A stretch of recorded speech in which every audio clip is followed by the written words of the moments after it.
Bonjour Kinshasa, bonjour Paris, bonjour Angola, Brazzaville, Matadi, partout dans le monde. C'est vrai que c'est avant de grâce à une compagnie de nous sur Naturel TV.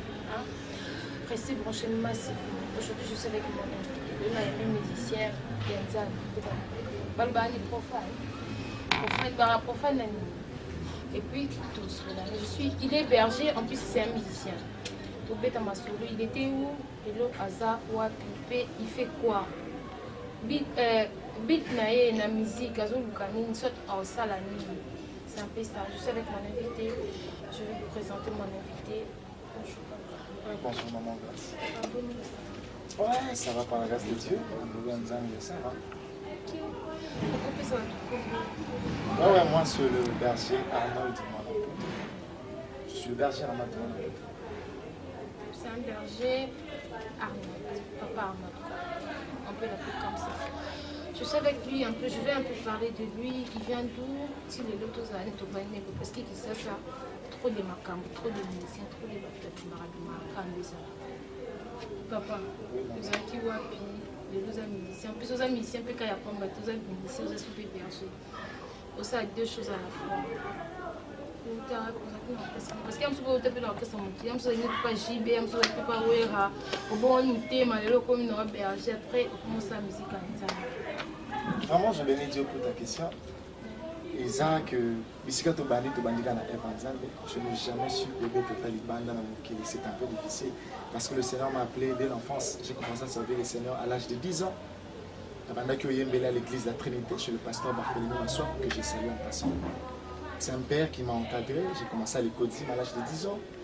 Et quand j'ai eu 12 ans, on m'a intégré à la groupe d'aviation de l'église GATS.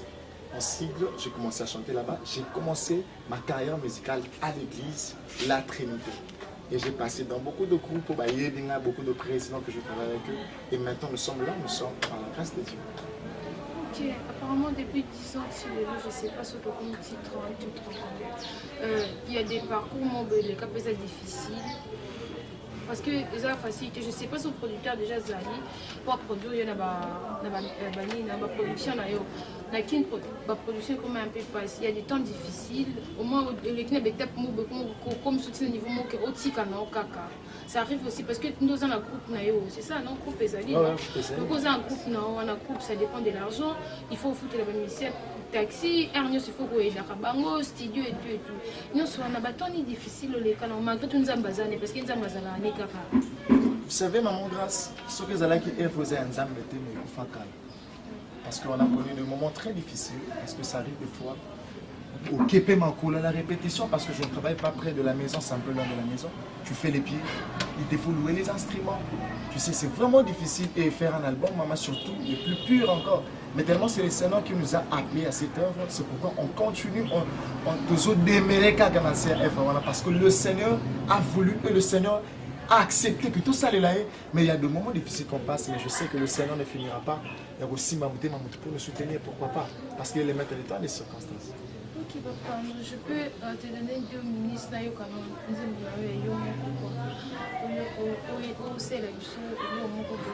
parce que nous sommes à cause de la qui n'est comment on cadre musicien cadre quand il y a matolo pour un musicien il faut mettre matolo parce que ça se fait là musicien nzambe pe comment musicien nzambe tout musicien ba mbela nzambe et comment ça la mara donc on a proposé 2 minutes vite fait car pour une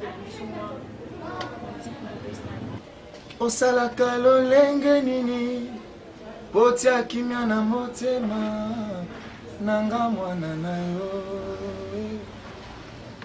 lolenge nini osala pona benga malelo mwana olonga motema à la simplicité olongi motema à la simplicité à la pete nyonso ya olongi motema à la simple nyonso vraiment yesu yoka nzamba lolenge nini na barua bazobanga ye na banzeza kaka formula bozambe na ye namoni nzete ezobota mbuma o kasi yango ezata na mobali te o oyo nzamba lolenge nini naluki nayeba osalaka lolenge nini lolenge nini potia kimia na motema nanga mwana na yo Yesu we. Ok. La base de papa, c'est bien bon, papa. Aux arts musiciens, mais ça peut pas musicien. Jour au jour, musicien bazo bimaka. Jour au jour, tola, musicien bazo tellement ébélé. Mais c'est des signes aux appels à mon vendi boy, aux appels à bouquet, non, aïe mara bien, on va nous mettre le roi yépé. Ouais, pour l'endroit va bleu, va terre naïe, maman va salaka, pour l'endroit. Et arrivera pas aux appels à mon bébé, un mot aux à la perme, au bima peine idole, moi, mon mot, au pense à rappeler que la bima n'enga pas dans un boy, dans un berger, Arnaud Bonnet, naïe, marabonne, bima idole à mon boy. Est-ce que ça s'est fait? Parce que ton petit musicien est belé, tous les frère Patrice, tous les Moïse Mbiye, tous les Mike Kalambaï, tous les tellement talé belé, tous les Matou Samuel, tous les Denis Gonde, belé vraiment. Parce que nous avons ça arrive aussi aux hommes qui demandent aux choses aux yoka, il arrive à voir comme ça depuis les hommes maintenant. Ouais, c'est vrai, la musique, ça a toujours un moto de la en réalité, depuis que j'ai commencé, la méga que ça les fois, il y a eu mais que ça la idole simplement un moto en allée. Koyoka c'est bien bon, mais que ça idole à moto non, ça idole. Idole à moto. Si quoi, les trois musiciens vraiment idole au bidon que ça idole à moto. Musiciens les signes au vent d'appel pour convaincre les choses. On a l'idole, mais j'ai des gens où on a eu des frères. C'est ce que je dis. Moutouni ni osa so vanzi pena boyo ki boye. On sait pas que non mouto pena y maramia. Ouais, je le pasteur Adams, je le frère Benjamin Moulamba. Ils sont tellement nombreux.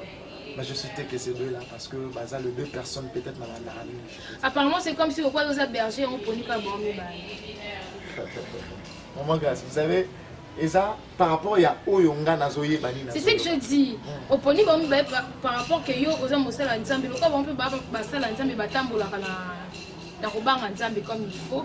Il y a un poni ka bormi bail apparemment. Non, apparemment et ça n'engo le bénéfice en réalité. Na poni parce que ça bâton est là. Et pas pasteur Moïse Ngiri. Pasteur Aswag. Au poni était poni pas aimer la ensemble plutôt. Oui, pasteur Moïse a aimé la ensemble que j'ai salué aussi en passant. A aimé la ranzam mais en réalité nayoka kepe bolinga ke soute pour na gege wana to yebi to sauter na biso casque parce que pour attendre ba de convaincre le bandal le lobi on dinaka pété parce que bolinga ka été pour ayemba gege nous boboye boboakai non to boyi pasteur Moïse c'est un pasteur c'est un homme de Dieu c'est un homme de Dieu mais ce que ça peut-être nous avons jugé l'apparence oyaye belé et ça dépend de la moto à juger mais en réalité moi je ne juge personne parce que le Seigneur ne m'envoie pas pour condamner ou bien pour juger. Le Seigneur m'envoie faire cette œuvre qu'il m'a dit, c'est cette œuvre qu'il a mis en moi, que je puisse exercer cela. Et bon, attends, je ne sais pas comment papa n'a pas aimé nzembo ya Eliwate Pichu Mwanza. Oui, c'est aussi un frère que je salue aussi en passant, le frère Pichu Mwanza. Là où il est un évangéliste d'ailleurs. Oui. Je le salue en passant. C'est aussi un frère que j'aime beaucoup. Je l'aime aussi. Malgré que je n'interprète pas peut-être certaines chansons. C'est ça bien par rapport au local et ça bien. Yesu nde molongi ah bino ko kama ba presque ba mission nyonso so na tuni baba imba kanze mo na ponte mo za ya non, c'est une chanson qu'on a Ezaki a un thème important, Yesu nde molongi. Tu peux te battre dans la vie, mais il n'y a qu'un seul vainqueur qui est le Seigneur Jésus-Christ. Il nous a enseigné par là. Oui, mais c'est des malaisables, c'est pas bien. Il y a Pichu Mwanza. Il y a évangéliste Pichu Mwanza. Obundi bitumba na mokilo longi ba pesi yo trophée. Ya solo yoza molongi po mokili tomoni ye. Kasi eza na moto moko simaliwa na ye. Abenga maki mokozi eza Yesu yo. Yesu nde molongi ye. Yesu nde molongi ye. Ma OK,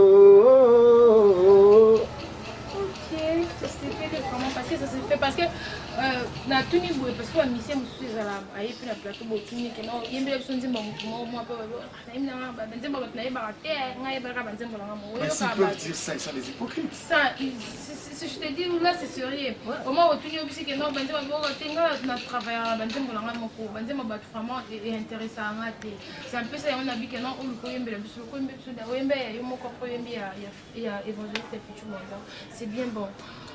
Papa, non, tu penses quoi? Les lots aux en producteurs, à propos tous les pilotes, benga pet, na téléphone grâce, il y a toujours qui m'a dit, il y a aux image, benga réalisateur, na yo Georges, boya besoin d'un image et tout qui m'a dit, tout qui bon malouanda, tout autre tambour, surtout que 0033 de Québec Paris, ben la Paris plus va moni biso à travers producteurs. Est-ce que Azali tout aux prétendre Azala? C'est une bonne question, maman. Toujours prétendre Azala. Parce que pour l'instant, on n'a pas des producteurs. Tous on a sponsor pété. Toujours méga bundana bande ensemble dans la carte groupe. Tout méga kuiluka tout kokisa. Où ils ont œuvre, ils ont matini sur tout ça. Les grands prendre ça de prêcher dans la musique, parler de la part de Dieu. Est-ce que de bons producteurs et puis sponsor? Et arrivé au sponsor, moi, pour aliment bimio, papa, n'a na produit. Au bout, il y a tout le monde. Pour aliment, c'est ton moyen pour aliment, ton moyen, ton moyen va primis, ton moyen va petit carte, ton moyen, non, c'est la publicité dans le global. Vous savez, maman Grâce, dans le domaine de la production, un homme de Dieu me disait deux fois, Arnaud, il y a des relations des affaires. Je ne veux pas dire que la musique, autre ça, elle a affaire pour tout le monde. Non, on a plus besoin qu'on nous aide de parler de la part de Dieu partout dans le monde. Mais s'il faudrait qu'une personne vienne du Parlement pour nous soutenir, mais Azan a raison pour imposer un que non, parce qu'il est du Parlement, il faut aimer la Parlement. Non. Mais tu sais quoi? Parce que quand on va ça là, sponsorisé pour avoir la logo na bango moi même sur bâtir ba logo na bango prémisse ne bâtir tu vois éco déranger parce que oza berger éco déranger ce qu'on moment que berger na nini na yembo bâtir logo bo bâtir na prémisse tu vois non ce que comme dans le domaine ma prémisse là vraiment je veux refuser carrément mais si vous avez un domaine à Maltina peut-être pourquoi pas ok maka wana na ebeka il faut yakakana na Malta saute na koka ok papa non je suis vraiment ravie en cette émission nayo to qui peut qui to konde pe no nye monsieur Zala les okende oza pour ça ba sponsor Paris qui ça ba sponsor basé belé tout ça pour ça na bino ezateka boki ko produit ka jibe na wera ba yeba ni basé dans mbongo belé ba jeune talent baza tout ça pour ça na bino tout ça na pour ça vraiment ya ba production na bino ba producteur ba boko eza pour les pour na papa baza pour ça na bino papa on a habité sur na ko ba tseni na ko na ouais na ko ba ça pour dire ba bazola nanga oui, qu'on a quelque chose, laisse-moi te dire, investis dans l'œuvre de Dieu. Tu verras, le Seigneur ne manquera pas en passant. Nzambe wana nzamba yo kakama apensaka toujours na ba oya. Soko soutenir biso. Nzambe osalo grâce. Laisse-moi te dire, abosa na ba oya yete. Soutiens notre œuvre et le Seigneur ne manquera pas vous soutenir. Vraiment, le peu que je peux dire aux sponsors, aux Hollandais, aux producteurs, nous sommes là disponibles. Tous à on est en plein studio. Mais tous à studio parce qu'on n'a pas sévèrement de moyens eux aussi le plus vite possible. Nous sommes là, tous à la producteurs, aux sponsors, peut-être dans mon ambiance, je te demande pardon. Soutiens cette œuvre, c'est l'œuvre de Dieu. On a juste besoin de sponsors. Vous en avez ça pour comme un manager, un groupe, pourquoi pas. Au parler du groupe, même à l'extérieur, à Moka, ça là, le Seigneur ne manquera pas à te bénir, je vous rassure. Nous tout mon côté à ça, Eva Nzambe, toi soutenir ça Nzambe, Penzamba Bossa jamais. Dieu ne va pas te rejeter, Dieu ne va pas t'oublier, je t'assure, mon frère, ma soeur, toi qui me suis. Pardon, dans une question moi il y a tout à l'heure. Kofi, on parle. Azalaka na quoi balbani azala na on dit agence azala pe na studio na oyo azala quoi producteur azo produire ba jeune talent et tout ce qui est arrivé les lelo a bengio a lundi émission na biso on a une émission na biso do tika numéro na téléphone a benga biso que non on a pour produire yo au leka na Saint James au beta concert Saint James soit au côté na label na ya Kofi et ko déranger auto ça dans monde. Maman Grâce, la question, C'est une bonne question. C'est vraiment une bonne question. Ceux qui confient l'omidé, à Béninga de la production, je peux dire, c'est un homme comme moi, il est un homme, mais juste la différence c'est ça parce que peut-être il y a ça mais c'est dans le domaine peut-être musical. Mais moi je dis parce que c'est un producteur, c'est pour cela que je dis ça. Sauf qu'il est producteur, tout un comme si à un producteur, à ça la musique. Parce que produit les frères, je sais une petite, dernièrement, on était à Saint James Rose. Et on a le bis, ce qui est arrivé, c'est que à Bengio, ce qui a produit, aux en a la belle, comme quoi producteur, quoi. Je peux dire, vous savez, maman, grâce à le bamon et le moment, ils ont la place où ils ont bêta, tu es et Coco, peut-être c'est. Et ça, c'est un grand magicien. Mais tu es quand même bêta. Parce que nous connaissons que cette salle, ils ont confié le midende à Koboa bêta. Non. Je dis bien que non, on a des relations des affaires.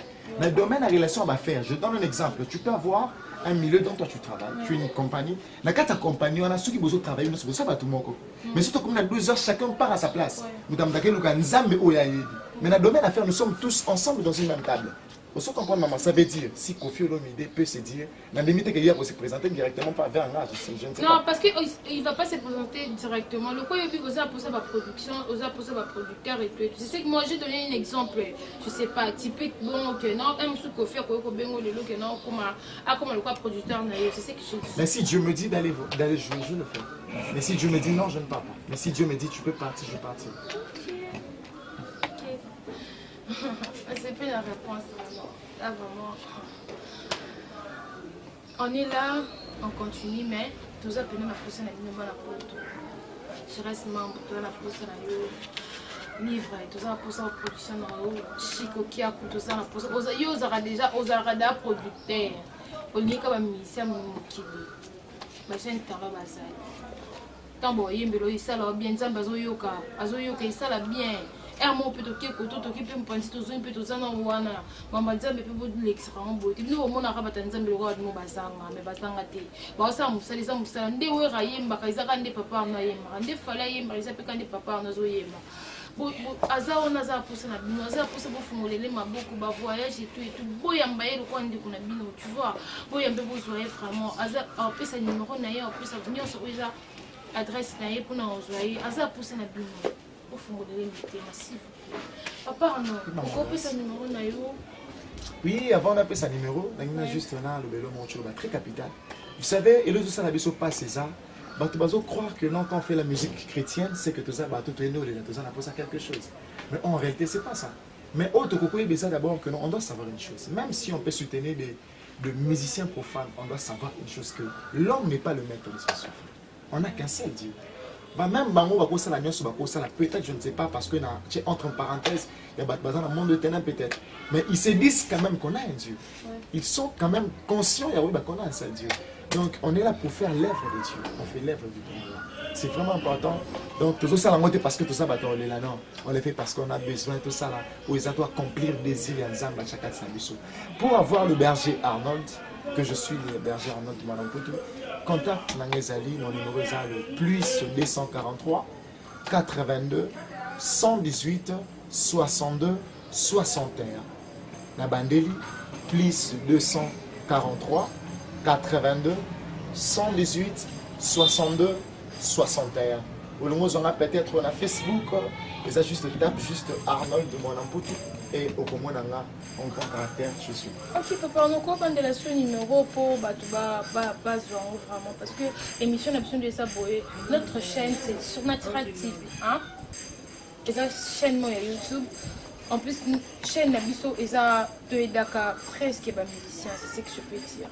Musicien, parce que de tout ça la boue, tout ça pour ça des bino le lobby et ça la que non bien un téléphone à l'eau grâce à na mona qui image l'équipe bien en plus na juba contact. Nzamba osunga. Amen. Ata yo boy na koto aux producteurs. Alléluia.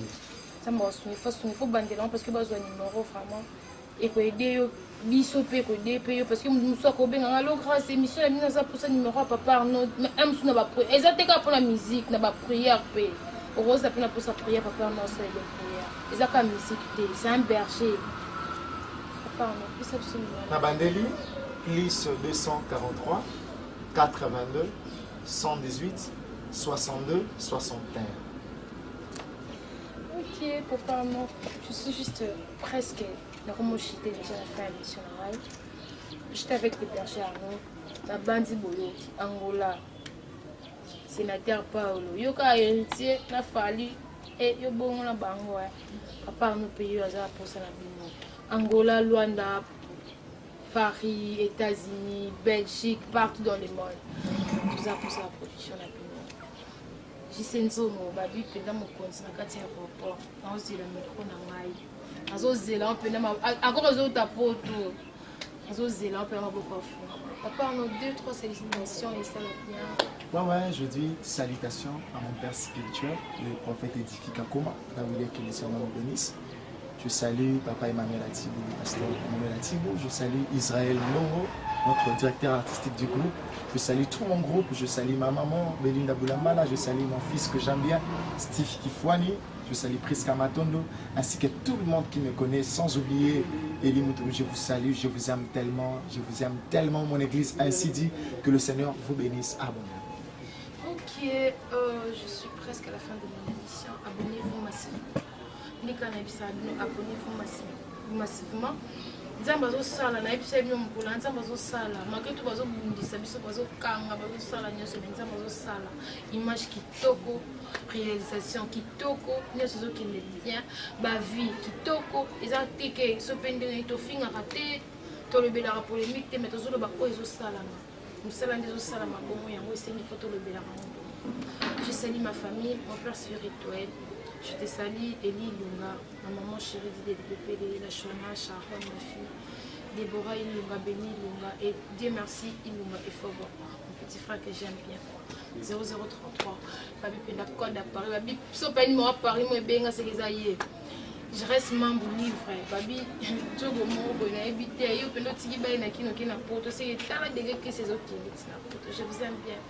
Mon jogo préféré, Boukassa.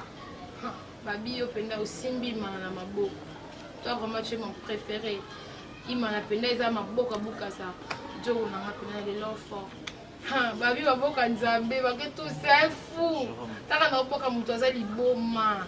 Aza vraiment liboma jeune garçon Jérôme openda simbi caméra. Aza liboma de caméraman na ngai na ebita asoni sanga kaka tani mo bendo sa musala. Il faut soni sanga kaka.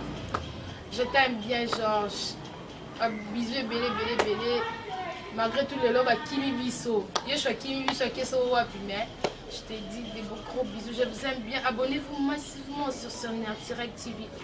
Je suis presque à la fin de mon émission. Mais maintenant c'est une émission boye exacte parce que Moutaaki malgré tout on a hébergé mais Aza musicien un peu. Je bien que ça studio, baza pour ça numéro de sa PC Lino pour bengai et puis dans quelques secondes pour yemba un bel besoin de moment pour que et que jusqu'à la fin il y a une émission à mission.